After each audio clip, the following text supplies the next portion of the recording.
माता की, भारत माता की, भारत माता की। मंच पर उपस्थित गोरखपुर के महापौर श्री सीताराम जायसवाल जी, जिला पंचायत के अध्यक्ष श्रीमती साधना सिंह जी, लोकप्रिय सांसद श्री रविकिशन शुक्ला जी, राज्यसभा के माननीय सांसद श्री जयप्रकाश निषाद जी, माननीय विधायक डॉक्टर राधा दास अग्रवाल जी, श्री भूपेन्द्र सिंह जी, श्री भूपेन्द्र सिंह जी, श्री महेंद्रपाल सिंह जी, श्री शीतल पांडे जी,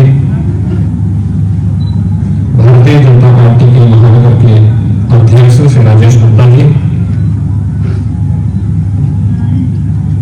नगर निगम कार्यकारिणी के उपसभापति श्री सुमन वर्मा जी,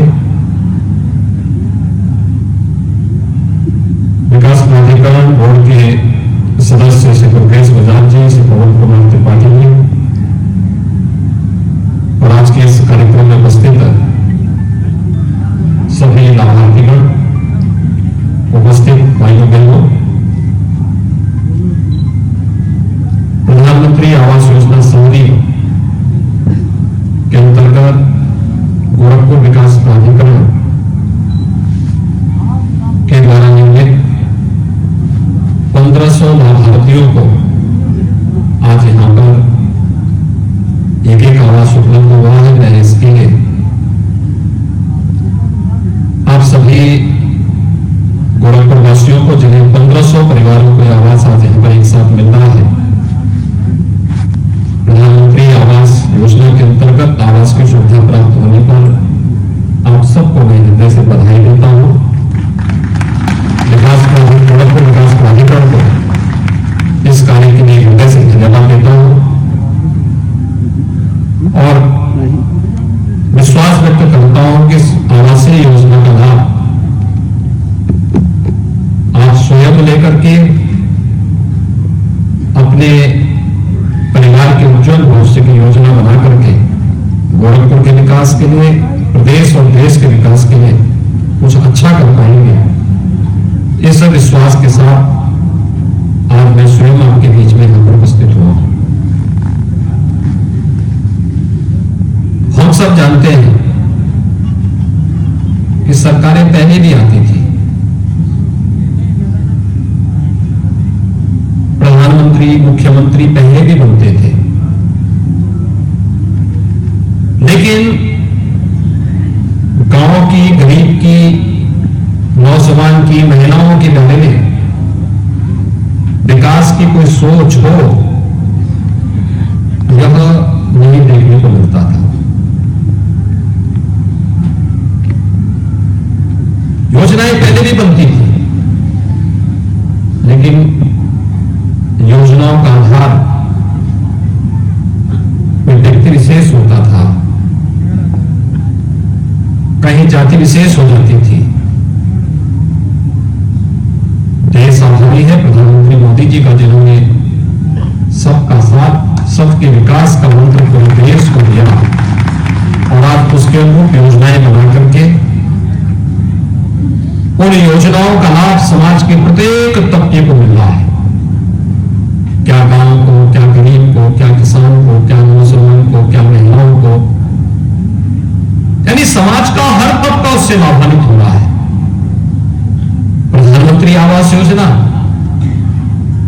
अब तक हम लोग प्रदेश में 43 लाख परिवारों को एक आवास उपलब्ध करा चुके हैं।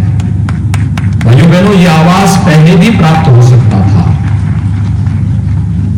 प्रदेश में आजादी के बाद सर्वाधिक समय तक कांग्रेस को शासन करने का अवसर प्राप्त हुआ था। 4 बार समाजवादी पार्टी को प्रदेश के अंदर शासन करने का अवसर प्राप्त हुआ था। 3 बार बहुजन समाजवादी पार्टी को भी शासन करने का अवसर प्राप्त हुआ था। तब तो योजनाओं का लाभ किसी गरीब को नहीं मिल पाता था। तब तो चेहरा देख करके कुछ चुनिंदे लोगों को लाभ देकर के बाकी मान लिया जाता था कि बाकी हम लोगों ने प्राप्त कर लिया है। अकेले उत्तर प्रदेश में 43 लाख लोगों ने अब तक आवास की सुविधा उपलब्ध करवाई है। और अगर मैं केवल शहरी क्षेत्र में गोरखपुर के अंदर लाभार्थियों की सूची उपलब्ध कराऊं तो 34,228 लोगों को अब तक हम लोगों ने आवास की सुविधा गोरखपुर में शहरी क्षेत्र में मात्र दी है। यानी 4.5 वर्ष में 34,228 से अधिक ऐसे लोग थे जिनके पास अपना आवास नहीं था। उनको आवास की सुविधा का लाभ दिया जाना चाहिए था, लेकिन पिछली सरकारों के पास इतनी फुर्सत कहां थी कि उनके बारे में सोच सके। आवास की बात तो बहुत दूर, गोरखपुर को बिजली नहीं मिलती थी। आज बिजली मिल रही है।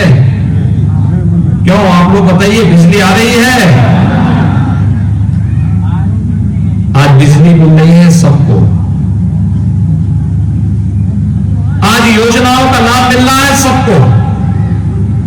पहले गरीब को खाद्यान्न भी नहीं मिलता था, आज तो राशन की सुविधा का लाभ हर एक व्यक्ति को दिया जा रहा है। पहले मस्तिष्क ज्वर से इस मौसम में हजारों मौतें होती थी। गोरखपुर, महाराजगंज, देवरिया, कुशीनगर, सिद्धार्थनगर, संत कबीर नगर, बस्ती, इन्हीं 7 जनपदों में हजारों मौतें होती थी। कारण है उनके पास शौचालय नहीं थे, उन्हें घर के बाहर जाना पड़ता था। इज्जत भी तार तार होती थी, तमाम प्रकार की बीमारियां भी साथ आती थी और सबसे ज्यादा मासूम बच्चे उसकी चपेट में आते थे। भाइयों बहनों, हर घर में एक शौचालय उपलब्ध करवाया गया। प्रदेश में 2,61,00,000 परिवारों को शौचालय उपलब्ध करवाया गया, जिनके घरों तक बिजली नहीं पहुंचती थी। ग्रामीण क्षेत्र में वहां बिजली दी गई। शहरी क्षेत्र में भी झूलते हुए तारों का समस्या का समाधान निकाला गया। अब बल्लियों में नहीं, बल्कि बिजली के पोल लगेंगे। किसी व्यक्ति के द्वारा नहीं, सरकार पैसा देगी। और आज गोरखपुर नगर में भी उन नए क्षेत्रों में वे तमाम योजनाएं जो भी नए नए नगरीय क्षेत्र में आए हैं, नगर निगम में आए हैं, कुछ को नगर निगम में, कुछ को प्रदेश शासन ने पैसा दे करके कहीं सड़क, कहीं नाली, कहीं बिजली, पानी, स्ट्रीट लाइट और आवास की सुविधा, शौचालय की सुविधा, ये सभी उपलब्ध करवाने का कार्य हो रहा है। ये कार्य पहले भी हो सकता था, लेकिन पहले की सरकारों के पास सोच नहीं थी। वे अपने स्वयं के स्वार्थ में इतने अंधे बने हुए थे, अपने स्वयं के विकास के प्रति सोचते थे। आपने देखा होगा, ये सब आवास एक गरीब को सामान्य रूप से उसके लिए बनाना बहुत कठिन होता है। अगर एक व्यक्ति स्वयं अपने स्तर पर बनाता तो उसको जमीन लेनी होती, जमीन का पैसा अलग लगता, मटेरियल का खर्चा अलग लगता, बनवाई का अलग लगता, बिजली की समस्या अलग होती, सड़क की समस्या अलग होती, सीवर की समस्या अलग होती, पार्क है नहीं है, कोई व्यवस्था नहीं थी। आज यहां पर एक साथ 1500 परिवारों को रहने के लिए आवासीय सुविधा उपलब्ध करवाई गई है और 1500 लोगों को आवासीय सुविधा इस विश्वास के साथ उपलब्ध कराई गई है कि इस योजना का लाभ, जो आवास आप व्यक्तिगत रूप से बनाने का प्रयास करते तो जमीन से लेकर के निर्माण तक 10 लाख रुपया कम से कम खर्च होता, उस आवास में मात्र 2 लाख रुपए में ही उस आवास की सुविधा आपको प्रधानमंत्री योजना के अनुसार और गोरखपुर विकास प्राधिकरण अपने स्तर पर सहयोग देकर के 8 लाख रुपए की सब्सिडी आपको दे रहा है, 8 लाख रुपए की छूट दे रहा है और उस मकान का मालिकाना हक आपको दे रहा है इस विश्वास के साथ कि इस आवास पर आप रहेंगे, आपके बच्चे पढ़ेंगे, आपके बच्चे रहेंगे। इस आवास को कोई बेचेंगे नहीं, बल्कि स्वयं रहने के लिए उपयोग करेंगे, जिससे अच्छे आवास में रह करके आपके बच्चे अच्छी पढ़ाई कर सकेंगे, अच्छा बन सकेंगे और एक अच्छी सोच के साथ वे अपनी प्रतिभा और अपनी ऊर्जा का उपयोग देश के लिए कर सकेंगे। प्रदेश के विकास के लिए कर पाएंगे, गोरखपुर के विकास के बारे में सोच पाएंगे। और यहां पर ये मानवेला का क्षेत्र बहुत विकसित हो रहा है। इधर फर्टिलाइजर कारखाना खुलना है, उसके बगल में सैनिक स्कूल खुलना है, उसके पीछे पुलिस ट्रेनिंग स्कूल खुलना है, उसके साथ महिला पीएससी की बटालियन की भी स्थापना हो रही है। सामने बियाड़ी मेडिकल कॉलेज है, Biyadi medical college super speciality block अलग से बन गया है, बाल संस्थान अलग से बनकर के खड़ा हो चुका है, नर्सिंग कॉलेज भी उसके साथ संचालित होने जा रहा है, एम्स गोरखपुर में निर्मित हो चुका है। अगले महीने प्रधानमंत्री जी के द्वारा उसका उद्घाटन भी होगा, फर्टिलाइजर का भी भव्य उद्घाटन होगा। ढेर सारी रोजगार की संभावनाएं, नौकरी की संभावनाएं यहां पर बनेगी। उसके लिए तैयार होना, उसके लिए अपने आप को तैयार करना, अपने शहर को तैयार करना, और उसी विश्वास के साथ आज 1500 लोगों को एक साथ प्रधानमंत्री आवास योजना के अंतर्गत इस सुविधा का लाभ आज यहां पर दिया जा रहा है। आप सबको मैं इस अवसर पर बधाई देता हूं, अपनी शुभकामनाएं देता हूं। इन योजनाओं का लाभ आपने वर्तमान पीढ़ी में, इसके लिए आप सबको बधाई देने के लिए विशेष रूप से मैं आज यहां पर उपस्थित हुआ हूं। आज यहां पर जैसे प्रधानमंत्री आवास योजना के अंतर्गत एक कार्रवाई यहां पर प्रारंभ हुआ है और अच्छे आवास बने हैं। जब निर्माण हो रहा था मैं तब आया था यहां पर देखने के लिए, आवास अच्छे बन रहे थे। लगभग हर एक आवास में 2-2 कमरे हैं, अटैच किचन है, लेट्रिन बाथरूम भी है, वहां पर पानी की सुविधा है, पर्याप्त मात्रा में पानी हर एक परिवार को प्राप्त हो, इसकी व्यवस्था वहां पर प्रत्येक जगह की जा रही है। स्ट्रीट लाइट है, पार्क बनेगा, अच्छी व्यवस्था यहां पर दी जा रही है। यहां पर जो आवासीय सुविधा दी जा रही है, आपकी जिम्मेदारी भी बनती है कि जो लोग यहां पर रहेंगे वे लोग अपनी सोसाइटी के माध्यम से, यद्यपि विकास प्राधिकरण तो इसमें योगदान देगा ही, नगर निगम तो सहयोग करेगा ही, लेकिन उनकी स्वयं की सोसाइटी भी इस विकास के कार्य के साथ जुड़े। स्ट्रीट लाइट है, पेयजल की सुविधा है, पार्क की सुंदरीकरण की योजना है। कोई भी सार्वजनिक कार्यक्रम हो तो सार्वजनिक सुविधा का उपयोग सार्वजनिक कार्यों के लिए ही होना चाहिए। पार्क पे कोई व्यक्ति कब्जा न करने पाए, सड़कों पर अनावश्यक अतिक्रमण न होने पाए, अनावश्यक रूप से कोई व्यक्ति किसी शासकीय संपत्ति पर कब्जा करके अवैध और अनैतिक गतिविधियों का संचालन न करने पाए। ये समाज के प्रत्येक नागरिक की जिम्मेदारी बनती है।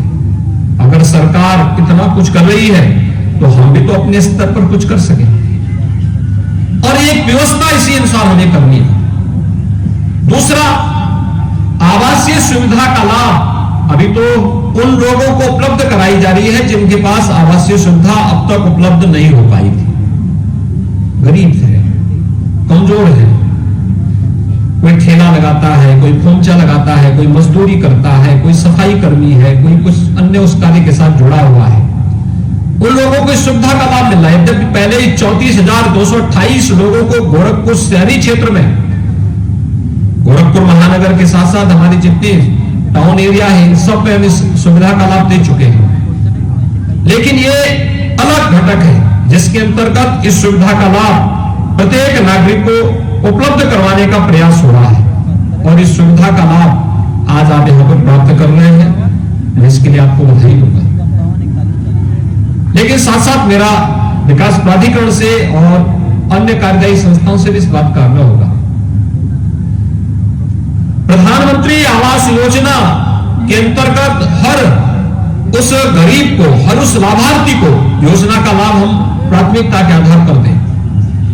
कुछ अन्य योजनाओं पर भी हमें प्राथमिकता के आधार पर कार्य करने की आवश्यकता है। जैसे मलिन बस्तियों में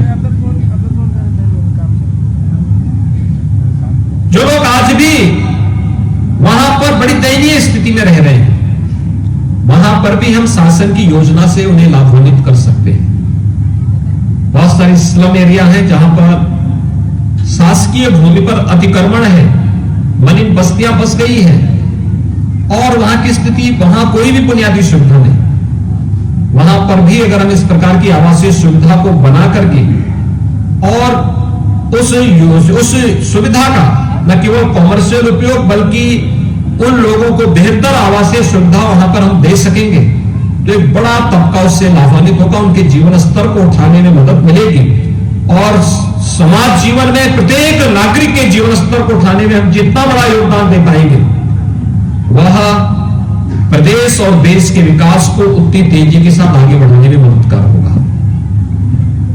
तीसरा, बहुत सारे ऐसे तबके हैं जिनके लिए इस प्रकार की आवासीय सुविधा विकास प्राधिकरण और आवास विकास अलग से बना सकता है। जैसे हम लोगों ने गोरखपुर में पत्रकारों के लिए एक आवासीय सुविधा को आगे बढ़ाने के लिए कहा और मैं विकास प्राधिकरण से कहूंगा कि उसमें सब्सिडी का अंश बढ़ा करके कुछ कॉमर्शियल गतिविधियों को अलग से तैयार करते हुए यह आवासीय सुविधा पत्रकारों को, अधिवक्ताओं को, शिक्षकों को, चिकित्सकों को, व्यापारियों को, समाज के अलग अलग तबके के लिए भी हम आवासीय सुविधा निकालें और फिर उनके इनकम ग्रुप के अनुसार उनको उस आवासीय सुविधा का लाभ देंगे तो एक बड़ा लाभ, बड़ा तबका इससे लाभान्वित होगा और शासन की योजनाओं के साथ जुड़ता हुआ दिखाई देगा। और इस योजना को भी हमें शीघ्र आगे बढ़ाने की आवश्यकता है क्योंकि पत्रकारों के लिए जो आवश्यक सुविधा यहां पर विकास प्राधिकरण के द्वारा प्रस्तावित थी उसमें काफी लेट हो रहा है, उसको तेजी के साथ आगे बढ़ाने और जो पहले उसमें सुविधा देने की व्यवस्था हो रही थी उस सुविधा को ही हम उसके साथ जोड़ करके अधिक से अधिक लोगों को उसके साथ जोड़ देंगे तो एक बड़ा तबका उससे लाभान्वित होता हुआ दिखाई देगा। तीसरा, जहां पर भूमाफियाओं के द्वारा या पेशेवर माफियाओं के द्वारा शासकीय संपत्ति पर कब्जा करके, जमीनों पर कब्जा करके अतिक्रमण किया गया था, वहां से उन जमीनों को भी कब्जे से मुक्त करके गरीबों के लिए वहां पर फ्री में आवास की सुविधा का लाभ उपलब्ध करवाई जाने की आवश्यकता है और मुझे लगता है कि इसको बड़े पैमाने पर करने की आवश्यकता है जिससे आने वाले समय में किसी शासकीय संपत्ति पर कोई भी भूमाफिया कब्जा करने का दुस्साहस न कर सके। और आज यह सुविधा यहां पर गोरखपुर में हम मानबेला में यहां के 1500 परिवारों को आवास की सुविधा का लाभ दे रहे हैं। ये उनके लिए, बहुत सारे परिवारों के लिए तो एक नया सवेरा है, दीपावली जैसा उत्सव है क्योंकि बहुत सारे परिवारों के पास पहली बार अपना स्वयं का आवास मिला होगा, कुछ लोगों के पास आवास रहा होगा, जर्जर रहा होगा, उनको यहां पर मिल रहा है। लेकिन अभी हमें इस अभियान के साथ बहुत कुछ करना है और हम आभारी हैं प्रधानमंत्री मोदी जी के जिन्होंने इतने बड़े पैमाने पर प्रधानमंत्री आवास योजना का लाभ हर एक नागरिक को दिया है और हमारा प्रयास होना चाहिए कि प्रधानमंत्री जी की संकल्पना के अनुसार 2022 तक हर एक उस व्यक्ति को हम आवास की सुविधा का लाभ दे दें जो अब तक जिसके सिर को ढकने के लिए कोई आवास नहीं है। इस दिशा में गोरखपुर की प्रशासन ने अच्छा काम किया है। बनटांगिया गांव में मैं दीपावली के दिन गया था, वहां पर 5 साल पहले हम लोग जाते थे, किसी भी व्यक्ति के पास पक्का आवास नहीं होता था, सब लोग झोपड़ी में रहते थे। आज सबके पास अपना पक्का मकान है। 5 साल पहले हम लोग जाते थे, स्कूल नहीं था, अब वहां पे स्कूल ही नहीं बना, स्मार्ट क्लास उन बच्चों के लिए वहां पर चल रही है। आज वहां पर वे सभी सुविधाएं, पहले वे लोग तालाब का पानी पीते थे, आज उनके पास हैंडपंप है। पहले वे लोग केवल शाम सूर्यास्त होने के बाद उनकी जिंदगी भी अंधेरे में डूब जाती थी, लेकिन आज वहां पर बिजली और सोलर पैनल देकर के उनके घरों में भी उजाला किया गया है। यह एक नई सोच के साथ नए उत्तर प्रदेश को बनाने की उस संकल्पना को आगे बढ़ाने का, जो नए भारत के नए उत्तर प्रदेश के रूप में हम सबको आगे बढ़ाने में मदद कर रहा है। आज के इस अवसर पर एक बार फिर से मैं विकास प्राधिकरण को इसके लिए हृदय से धन्यवाद देता हूं। आप सभी लाभार्थी जो यहां पर प्रधानमंत्री आवास योजना का लाभ प्राप्त किए हैं, उन सबको मैं एक बार फिर से हृदय से बधाई और शुभकामनाएं देता हूं। धन्यवाद। जय हिंद।